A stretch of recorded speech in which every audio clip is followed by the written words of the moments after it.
Divorce के बाद करोड़ों की एलिमनी मांग लेना ये सपोर्ट है या फिर नया बिजनेस मॉडल बन के रह गया? हिंदू मैरिज एक्ट में स्पाउस के एलिमनी एंड मेंटेनेंस के लिए दो सेक्शंस है। दोनों ही सेक्शंस जेंडर न्यूट्रल है, पति पत्नी दोनों ही क्लेम कर सकते हैं। सेक्शन 24 इंटरिम मेंटेनेंस के बारे में बात करता है, which is temporary in nature.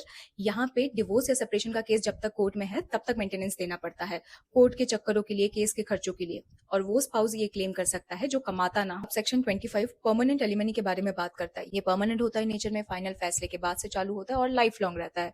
यहाँ पे वो स्पाउस क्लेम कर सकता है जो अपना गुजारा नहीं कर पा रहा हो और जो पहले के मैट्रिमोनियल लाइफस्टाइल को मेंटेन ना कर पा रहा हो। एक इंटरेस्टिंग केस है मनीष जैन वर्सेस आकांक्षा जैन, 2017 का केस है, जिसमें सुप्रीम कोर्ट ने बोला है कि पत्नी अगर पढ़ी लिखी है और केपेबल है पैसे कमाने के लिए, इसका मतलब ये नहीं है उसके मेंटेनेंस का हक खत्म हो जाता है।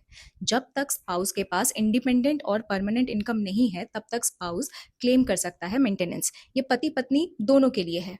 अब ऐसा नहीं है कि आप अपनी जॉब जानबूझ के छोड़ देंगे और बेरोजगार बैठे रहेंगे। ऐसे केसेस में सुप्रीम कोर्ट मेंटेनेंस देने से मना भी कर सकती है। यहाँ पे दो कंडीशन है जो ग्रे जोन क्रिएट करता है। इसके फायदे भी हैं और नुकसान भी। पहला कंडीशन ये है कि इंडिपेंडेंट एंड परमानेंट इनकम होना चाहिए स्पाउस का। दूसरा कंडीशन ये है कि ऐसा इनकम होना चाहिए जो पुराने मैट्रिमोनियल होम के लाइफस्टाइल को मेंटेन कर सके।